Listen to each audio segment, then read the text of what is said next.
अस्सलाम वालेकुम।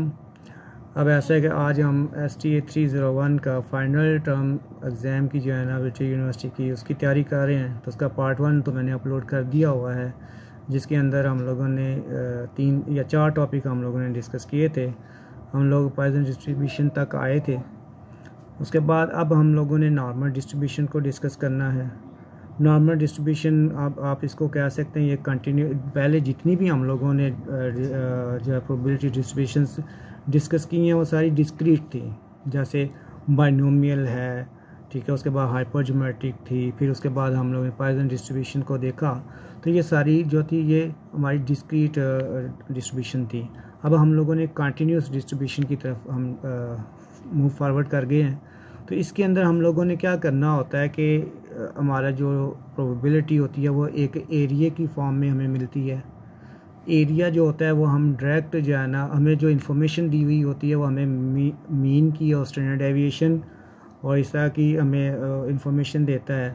तो हमें जो एरिया जो होता है वो डायरेक्ट हम मीन और वेरिएंस की मदद से नहीं निकाल सकते। तो उसके लिए फिर हम क्या करते हैं, एक हमारा स्टैंडर्ड नॉर्मल होता है जिसको हम जी कहते हैं।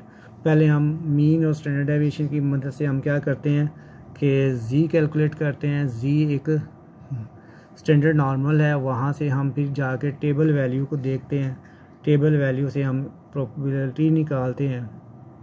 अच्छा, जी जो हमने कैलकुलेट किया होता है उसकी जो हम टेबल वैल्यू जाके देखते हैं, तो वो जो टेबल वैल्यू होती है वो आपकी मीन से लेकर जिस तक आप लोगों ने जी को कैलकुलेट किया होता है एक्स की वैल्यू तक, वो हमारा वहाँ तक का एरिया जो होता है वो हमारी प्रोबेबिलिटी कहलाता है। ठीक है, ये टोटल एरिया हमारा 1 के बराबर होता है। अच्छा, नॉर्मल डिस्ट्रीब्यूशन के अंदर हम लोग इस तरह की चीज़ें देखेंगे। अच्छा, उसके बाद हम आगे चले जाएंगे। इसी लेक्चर के अंदर मैं कोशिश करूँगा कि हम लोग सैम्पलिंग को भी डिस्कस कर लें। सैम्पलिंग जो चैप्टर है, तो सैम्पल का आपको पता है कि सबसेट ऑफ द पॉपुलेशन आप कह सकते हैं इसका, या small part of the population. तो अब सैम्पल की कुछ इन्फॉर्मेशन आप लोगों को दे देता है। फिर हम सैम्पल अब बनाना तो नहीं सीखेंगे, लेकिन मैं आपको काउंट करना बता दूंगा कि किस मेथड के साथ आप लोगों ने फाइंड कर सकते हैं कि हमारे टोटल सैम्पल्स कितने बनेंगे। ठीक है, विद रिप्लेसमेंट कितने बनेंगे, विद आउट रिप्लेसमेंट कितने हमारे सैम्पल बनेंगे। फिर कुछ इसकी प्रॉपर्टीज़ होती हैं, जैसे कि आप सैम्पल के मीन्स का मीन लेंगे तो वो पॉपुलेशन के मीन के बराबर आ जाएगा। तो इसी तरह हम लोग स्टैंडर्ड डेविएशन की वेरिफिकेशन है उसको हम देखेंगे। मैं आपको कीबोर्ड की पे लिए आपको एक क्वेश्चन उसने दे दिया, what is the normal distribution, write down the importance of normal distribution. अच्छा, नॉर्मल डिस्ट्रीब्यूशन सबसे पहले है क्या चीज़, कहते हैं ये असल में है क्या, ये नॉर्मल डिस्ट्रीब्यूशन जो है ये बाइनोमियल डिस्ट्रीब्यूशन की ही एक लिमिटिंग फॉर्म है। यानी जब हमारे पास क्या हो जाता है, नंबर ऑफ़ ट्रायल्स जो है ना, एन जो है हमें काफ़ी बड़ा मिल जाता है। देखिए, जब आप बाइनोमियल डिस्ट्रीब्यूशन करते थे तो क्या होता था, आप लिखते थे NCX। तो एन जो होता था हमारा, ठीक है, और जो NCX को जब आप सॉल्व करते हैं तो एन की वैल्यू जब जो है वो बड़ी निकलती आती। जब आप 10, 12, 13, 14 यहाँ तक तो रहते हैं तो आप निकाल लेते हैं आसानी से। लेकिन जब आपके पास 500, 700 इस तरह की जब चीज़ें आना शुरू हो जाती हैं तो फिर उसको सॉल्व करना, उसकी बजाय फिर हम क्या करते हैं, नॉर्मल डिस्ट्रीब्यूशन की तरफ आ जाते हैं। होता क्या नॉर्मल डिस्ट्रीब्यूशन में, देखें फिर वो साथ बता रहा है कि हम होता, फिर उसके बाद नंबर ऑफ़ ट्रायल्स काफ़ी बड़े हो जाता है। फिर उसके बाद हमारा P और Q इन दोनों में से कोई एक वैल्यू जो होती है वो छोटी निकल आती है, वेरी स्मॉल होती है। तो normal distribution is also called the Gaussian distribution. ये बात, ये आपके ये जो लाइन है ये आपके क्या नाम है, ऑब्जेक्टिव के लिए काफ़ी इंपॉर्टेंट है कि वो पूछ सकता है कि आपको गॉसियन डिस्ट्रीब्यूशन किसको कहते हैं। तो वहाँ पे मतलब वो बाइनोमियल डिस्ट्रीब्यूशन दे देगा, नॉर्मल डिस्ट्रीब्यूशन दे देगा, आपने उसमें से कोई एक जो करेक्ट वो सेलेक्ट करके देना है तो आप नॉर्मल डिस्ट्रीब्यूशन को सिलेक्ट करेंगे। अच्छा, उसके बाद हम देते हैं importance of the normal distribution क्या होती है। The normal distribution plays an important role in the both theoretical as well as applied statistics. मसलन देखा तो हमारा जो नेचुरल फिनोमिना है, जैसे वेट है, हाइट है, टेम्परेचर है, स्कोर, ये चीज़ें जो है ना, जब ये अपना चीज़ें जब हम कोई टेस्ट करते हैं या कोई चीज़ वेरी करते हैं तो आमतौर पे ये नॉर्मल डिस्ट्रीब्यूशन फॉर्म में ही चेंज हो रही होती है। ठीक है, तो इसका मतलब ये हमारी जो है नॉर्मल डिस्ट्रीब्यूशन काफ़ी ज़्यादा इम्पोर्टेंट है। ठीक है। अब हम ऐसा करते हैं, इसकी कुछ प्रॉपर्टीज़ देख लेते हैं जी। सबसे पहली प्रॉपर्टी, अच्छा प्रॉपर्टीज़ जो है ना ये आप लोगों की बहुत ज़्यादा इंपॉर्टेंट हैं ऑब्जेक्टिव के लिहाज से। कहता है सबसे पहले जो है ये बेल शेप डिस्ट्रीब्यूशन है, तो आपसे वो पूछ लेता है कि बेल शेप डिस्ट्रीब्यूशन कौन सी है, बाइनोमियल डिस्ट्रीब्यूशन है या नॉर्मल डिस्ट्रीब्यूशन है या हाइपर ज्योमेट्रिक डिस्ट्रीब्यूशन है, तो आपसे वो पूछ सकते हैं। इसी तरह सिमेट्रिकल डिस्ट्रीब्यूशन में हमेशा नॉर्मल डिस्ट्रीब्यूशन के अंदर क्या होता है, मीन मीडियन मोड सारे जो है ना वो क्या होते हैं, इक्वल मीन के बराबर ही होते हैं। आपको ऐसा भी कह सकता है कि अभी मीडियन की वैल्यू जो है ना वो आपको 50 दी हुई है, find the mean and mode when the normal distribution is symmetrical. तो वो फिर आप लोगों ने क्या होगा, जब इक्वल है तो फिर आप दूसरी वैल्यू जो है वो आप उसको 50 ही सारी निकल आएंगी, तो आप उसको निकाल के दे सकते हैं। फिर ये जो कहता है total area under the normal curves is unity, मतलब ये कि कहता है जी हमारा जो टोटल एरिया होता है वो हमारा यूनिटी होता है। मतलब देखिए मैं यहाँ पे बनाता हूँ डायग्राम आपके पास ये देखें, ये इस तरह की डायग्राम बनती है। अगर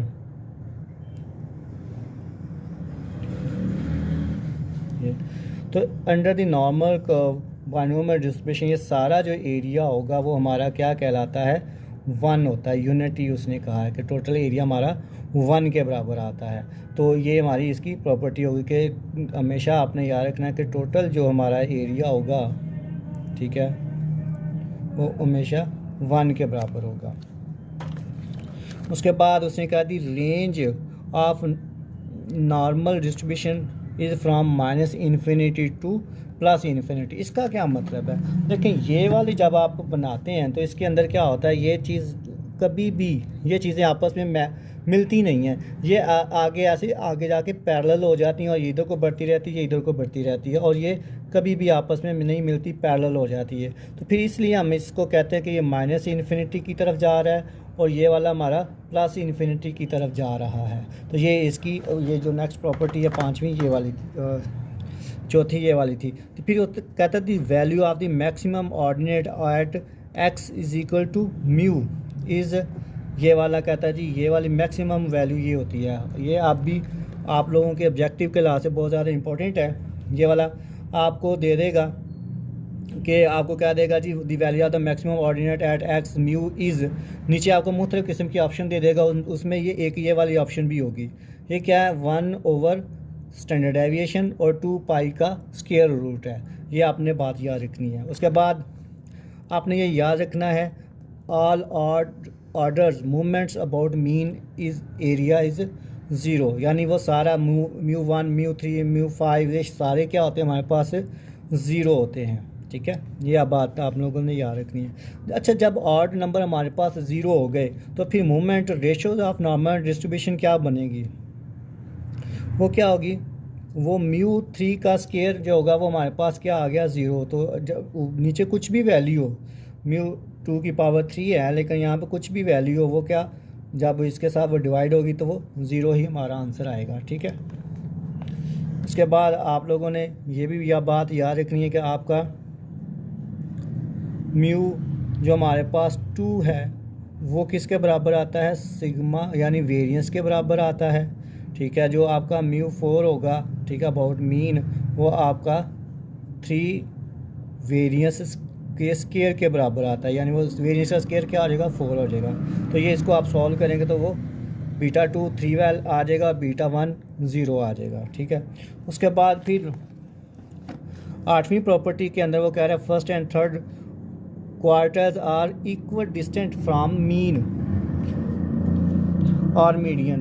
देखें कहता है जी Q1 जब भी आप इसका निकालेंगे, क्योंकि मीन हमारे पास म्यू है, तो इसका मतलब ये वाली अगर ये वैल्यू ऐसे है तो कहता है ये अगर Q1 है, जितना ये वाला डिस्टेंस है ना उतना ही ये वाला डिस्टेंस होगा, यानी इन दोनों का डिफरेंस आपस में क्या होगा, सेम होगा। ये वाला म्यू से Q1 का क्वार्टाइल फर्स्ट क्वार्टाइल का और थर्ड क्वार्टाइल का डिस्टेंस म्यू से क्या होगा, एक जैसा होगा, सेम होगा, ये उसने कहा है। ठीक है, उसके बाद आप लोगों ने कह दी 3 quarter of the normal distribution is, देखें Q1 जो है हमेशा ये बात याद रखनी है आपने, ये इसको आप ज़ुबानी याद रखें कि म्यू -0.6745 सिग्मा के बराबर होता है। अब आपको क्या कर सकता है, वो स्टैंडर्ड डेविएशन की वैल्यू दे देगा और मीन की वैल्यू दे देगा और कहेगा क्वार्टाइल्स निकालो। तो अब आपने क्या करना है, मीन की वैल्यू यहाँ पे पुट करनी है -0.6745 और यहाँ पर क्या आ जाएगा, आपको स्टैंडर्ड डेविएशन आपने यहाँ पे लगा लेनी है। तो इससे क्या होगा, आप Q1 इसका निकाल सकते हैं। आपको ये शॉर्ट क्वेश्चन में पूछ सकता है। इसी तरह आपको Q3 भी पूछ सकता है और Q2 जो होगा वो म्यू के बराबर होता है, यानी ये क्वार्टर्स आपसे पूछ सकता है। नॉर्मल डिस्ट्रीब्यूशन के तीनों क्वार्टर्स यहाँ पे उसने शो कर दिए हैं। उसके बाद पॉइंट ऑफ इन्फ्लेक्शन क्या होता है, it has 2 point of inflection. Point of inflection क्या होता है, जब आप डायग्राम पे आते हैं, ठीक है, तो ये देखिए ये वाला जो डिफरेंस पहले वाला जो होता है हमारे पास, ये वाला यानी म्यू माइनस स्टैंडर्ड डेविएशन और म्यू प्लस स्टैंडर्ड डेविएशन, जो ये जो डिस्टेंस होता है इसको जब आप ऊपर लेके जाते हैं तो कहता है ये वाला जो ना, अब ये वाला जो पॉइंट होता है यहाँ पर ये पॉइंट ऑफ इन्फ्लेक्शन बनता है। इसका मतलब क्या है, यहाँ से हमारी कर्व जो होती है वो मूव करती है इधर को और इधर को, ठीक है, ये ऐसे, क्योंकि ये देखिए ये कर्व ऐसे बनी है, तो वो इस पॉइंट से वो अपना टर्न स्टार्ट करती है, ठीक है, और यहाँ से इधर को जाती है और यहाँ से इधर को जाती है। ये देखो यहाँ से खम इधर को बन रहा है, यहाँ से खम इधर को बन रहा है, तो इसका इधर से इधर को बन रहा है और इस पॉइंट से वो इधर को बन रहा है। तो ये जो नॉर्मल ये वाला जो पॉइंट होता है इसको हम कहते हैं पॉइंट ऑफ इन्फ्लेक्शन, ठीक है। तो ये हमारे पास आ गया, ये पॉइंट क्या होता है, म्यू माइनस सिग्मा और म्यू प्लस सिग्मा के बराबर होता है। फिर मीन डेविएशन का एक उसने फार्मूला दिया हुआ है, ये वाला याद कर लेंगे, ये याद नहीं रहता तो ये वाला आप याद कर लें कि मीन डेविएशन हमेशा बराबर होता है 4/5 और इसका सिग्मा स्क्वायर। इसी तरह क्वार्टाइल डेविएशन जो होगी इसका भी ये फार्मूला है 2/3 और साथ स्टैंडर्ड डेविएशन, तो 2/3 सिग्मा स्टैंडर्ड डेविएशन को मल्टीप्लाई कर लेंगे तो क्वार्टाइल डेविएशन आपके पास आ जाएगा। उसके बाद ये वाला काफ़ी जगह पे मैंने ये वाला आपको एक्सप्लेन कर दिया हुआ है कि ये वाला area Q plus minus sigma square जो आता है सिग्मा का, ये हमारा किसके 68.27% एरिया इसके अंडर आता है। इसी तरह हमारे पास ये वाला जो एरिया होता है 2, इसमें 95.45% आता है। इसी तरह इसका जो एरिया होता है 99.73% आता है। ये चीज़ें आपने ज़ुबानी याद रखनी है। अच्छा, मैं आप लोगों को यहाँ पे इतना ज़्यादा एक्सप्लेन नहीं कर रहा था क्योंकि आपको यहाँ पे मैंने देखिए मैं चाह रहा था कि आप मैक्सिमम जो है ना आपको चीज़ें जो है ना मिनिमम टाइम में बता दूँ, इसलिए मैंने थोड़ी सी समझ लें आपकी दौड़ लगा के ना फिर ये चीज़ें आपको डिस्क्राइब कर रहा हूँ, ठीक है। तो इससे परेशान नहीं हो, लेकिन ये आपके इम्तहानी नुक्ता नज़र से बहुत ज़्यादा इंपॉर्टेंट होगा, ठीक है। अच्छा, ये देखें आपको ना ये कुछ उसने क्वेश्चन दिए हुए हैं, आपको वो इस तरह के छोटे छोटे क्वेश्चन आपसे पूछ सकता है। कहता है जी प्रोबेबिलिटी, आपने क्या करना है कि प्रोबेबिलिटी ऑफ जी जो है 1.46 से नीचे का एरिया आपने उसको निकाल के देना है।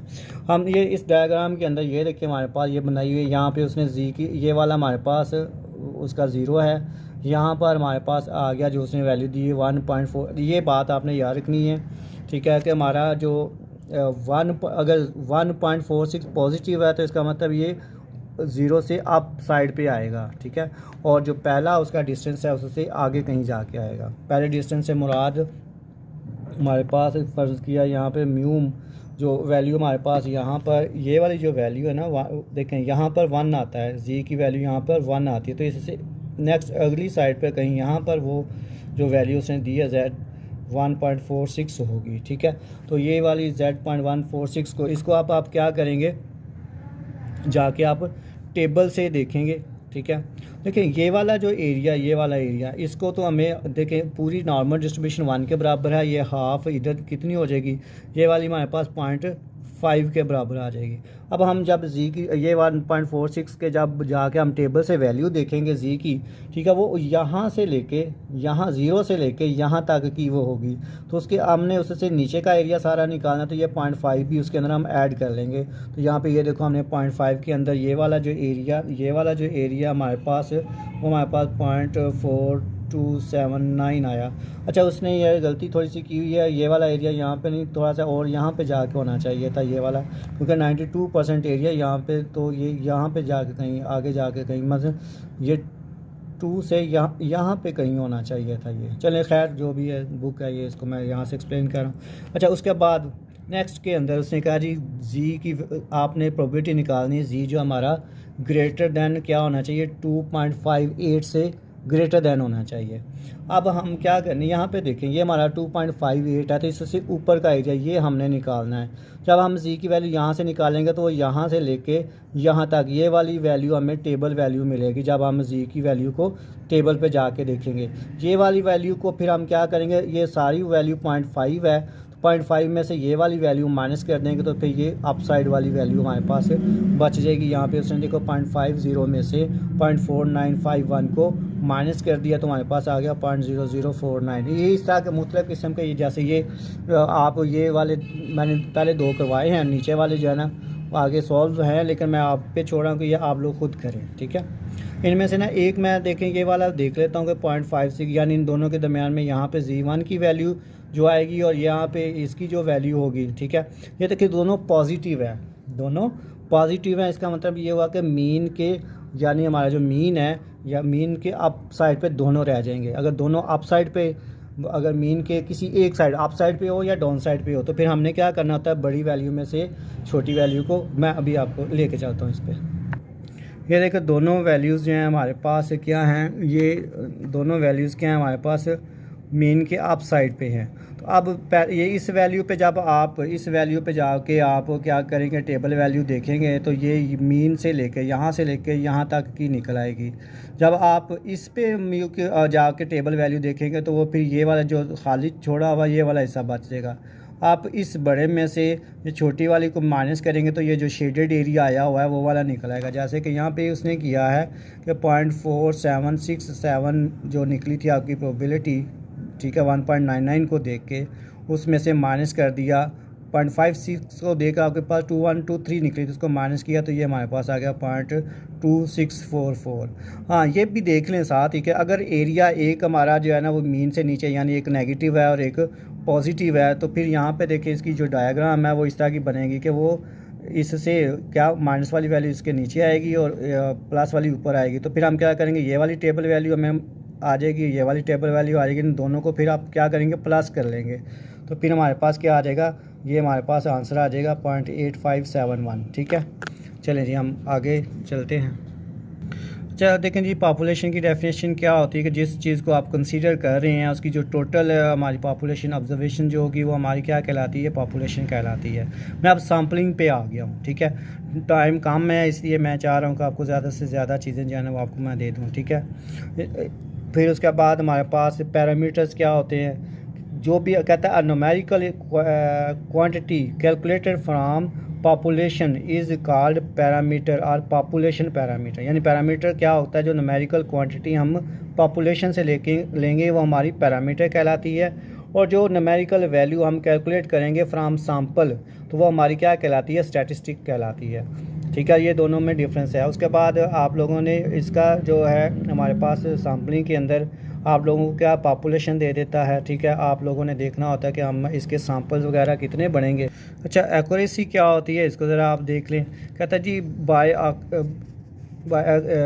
Accuracy we mean the difference between the sample and the true value, the smaller the difference. यानी हमारे पास हमने देखना होता है ट्रू वैल्यू के दरमियान में और सैम्पल रिजल्ट्स के दरमियान में जो डिफरेंस आया वो हमारी एक्यूरेसी कहलाती है। ठीक है, will be greater will be accuracy by the elimination of technical errors and by increasing the sample size the accuracy can be increase. यानी एक्यूरेसी जो होती है उसमें बेस कर रही होती है हमारे क्या सैम्पल साइज़ के ऊपर। अगर आप सैम्पल साइज़ को बढ़ा लेंगे तो आपकी एक्यूरेसी मज़ीद बढ़ जाएगी, क्योंकि जब आप सैम्पल बढ़ाते जाएंगे वो पॉपुलेशन की तरफ तकरीबन पॉपुलेशन के पास चला जाता जाएगा, जिसकी वजह से क्या होता है हमारी एक्यूरेसी बढ़ती जाती है। कि जो सैम्पलिंग एरर जो होती है वो डिफरेंस होता है जो आप स्टैटिस्टिक या आप सैम्पल की जो क्या नाम है क्वांटिटेटिव वैल्यूज़ निकालते हैं उसको जब आप क्रॉसपॉन्डिंगली चेक करते हैं पैरामीटर्स के साथ, उनके दरमियान में जो डिफरेंस आता है ठीक है, उसको हम सैम्पलिंग एरर कहते हैं। इंक्रीजिंग द सैम्पल साइज़, हम क्या कर सकते हैं इसको कम कर सकते हैं। फिर रूमिंग द सैम्पल डिज़ाइन, अगर आपने अच्छा ले लिया फिर भी हो सकती है। सप्लीमेंट्री इन्फॉर्मेशन जो है वो आपको अगर अच्छी मिल रही है तो फिर भी हम ये निकल आता है, हमारे पास सही निकल आता है। फिर द नॉन सैम्पलिंग एरर्स, वो भी कोई एरर ह्यूमन एरर समझ लें जिस तरह की आएगी तो उसको हम कहते हैं नॉन सैम्पलिंग एरर कहते हैं। ये मैं कुछ फार्मूलाज का स्क्रीनशॉट आपको दे रहा हूँ। ये देखें हमारे पास कि म्यू ये पॉपुलेशन के जो पैरामीटर्स हैं उनकी जो वैल्यूज़ हम कैसे निकालते होते हैं, ये कैसे निकालेंगे, ठीक है। फिर ये पाई जो है ये प्रोपोर्शन है किस चीज़ का, पॉपुलेशन का प्रोपोर्शन है। ये वाला जो पी है ये सैम्पल का प्रोपोर्शन है, ये हम कैसे हम कैलकुलेट करते हैं, ठीक है। ये चीज़ें बायस्ड क्या है, अनबायस्ड क्या है, ये सारी चीज़ें आप ये फार्मूलाज मैं आपको यहाँ पे सिर्फ शो कर रहा हूँ, आप लोगों ने इनको खुद अच्छी तरह देख लेना है, ठीक है। ये फार्मूलाज काफ़ी इंपॉर्टेंट होंगे। अच्छा, उसके बाद हमारे पास ये सैम्पलिंग क्या नाम है विद रिप्लेसमेंट है। अगर यहाँ पर देखें कि विद रिप्लेसमेंट में mu x bar is equal to mu है और यहाँ पे स्टैंडर्ड जो हमारा वेरिएंस है वो डायरेक्टली सिर्फ एन के साथ आप डिवाइड करेंगे तो वो हमारा वेरिएंस निकल आता है, ठीक है। इसी तरह हमारे पास ये डिफरेंस वाला फार्मूला है, ये हमारे पास प्रोपोर्शन वाला फार्मूला है। ये मुख्तलिफ फार्मूलाज हैं जो कि हमारी ये समझ लें प्रॉपर्टीज़ है इसकी, ठीक है। ये वाली सारी जितनी भी हम डिस्कस कर रहे हैं सैम्पलिंग विद रिप्लेसमेंट हैं ये वाली, ये आप लोगों ने याद रखनी है और आपको क्वेश्चन जो है ना पूछ सकता है, ये फार्मूलाज पूछ सकते हैं, ठीक है। उसके बाद ये वाली जो है ये विद आउट रिप्लेसमेंट है। यहाँ पे देखें विद, यहाँ पे अगर पहले वाली को अगर कंपेयर करें तो ये वेरिएंस ओवर एन है। यहाँ पर हम ये वाला जो साथ एक मज़ीद फैक्टर जो है ना n-n ओवर n-1 जो है ना वो साथ इसके साथ मल्टीप्लाई करते हैं। इसी तरह ये वाला डुअल वाला है, ठीक है, ये प्रोपोर्शन वाला है। ये आप लोगों ने जो है ना देख लेना है, ये अच्छी तरह आप लोग फार्मूले जो है ना इनको ज़रा देख लीजिएगा, ठीक है। अच्छा, उसके बाद आपको ऐसा कर सकते हैं कि पॉपुलेशन मुख्तलिफ़ किस्म की दे सकते हैं, 2 दे दिया, 4 दे दिया, 6 दे दिया, 8 दे दिया, 10 दे दिया, ठीक है। तो ये आपसे पूछ सकता है जी सैम्पल साइज़ कितना, अगर सैम्पल साइज़ इसका उसने कहता है जी वो 2 दे दिया और विद रिप्लेसमेंट कह दिया, तो फिर आप लोगों ने कैसे इसका बनाना है, आपने क्या करना है जी, इसकी पॉपुलेशन की जो तादाद है उसको हम कैपिटल एन कहते हैं, वो तादाद हमारे पास 5 है। तो टोटल हमारे जो सैम्पल बनेंगे वो कितने बनेंगे, कैपिटल एन की पावर स्मॉल एन होता है, फार्मूला है ये, ठीक है। अगर सैम्पल साइज 3 दे देगा तो फिर ये आप लोगों ने थी इसकी जो भी तादाद होगी आपने इसके मुताबिक इस फार्मूला, ये आपका विद रिप्लेसमेंट का ये फार्मूला है, इसके अंदर आपने चीज़ें पुट करनी है और इसको सॉल्व कर लेना है। मतलब हमारे इस पर्टिकुलर क्वेश्चन में क्या आएगा, 5 की पावर 2 यानी 25 टोटल हमारे क्या बनेंगे, सैम्पल बनेंगे, ठीक है। तो हो सकता है आपको कुछ पॉपुलेशन दे के साइज़ दे के और साथ बता दे विद रिप्लेसमेंट है कि विद आउट रिप्लेसमेंट है तो सैम्पल कितने बनेंगे, तो नीचे कुछ ऑप्शन दे देगा तो आपने ये वाली ऑप्शन पे टिक लगाना होगा, ठीक है। उसके बाद हमारे पास मज़ीद अगर हमें यही फर्ज किया पॉपुलेशन इसी तरह की ही दे दे, ठीक है, और साइज़ आपको 2 ही दे दे, ठीक है, साइज़ आपको 2 ही दे दे, तो फिर साइज़ आपको 2 ही दे तो फिर हमारे पास इसका जो फार्मूला होगा, या देखिए फार्मूला आप याद रखा करें जो भी हो। यहाँ पे अगर इसकी तादाद वो बढ़ा देता है, कम कर देता है, इसकी तादाद कम करता है या ज़्यादा कर देता है, फार्मूला आपका NCN ही है, ठीक है। इसका मतलब ये होगा कि यहाँ पे अगर हम सॉल्व करेंगे तो 5C2 इसको आप कैलकुलेटर से डायरेक्ट सॉल्व कर सकते हैं। 5C2 की वैल्यू हमारे पास 10 निकल आती है। तो इसका मतलब ये हुआ कि जब इसको आप सॉल्व करेंगे तो हमारे पास आंसर 10 आ गया, यानी 10 सैम्पल बनेंगे।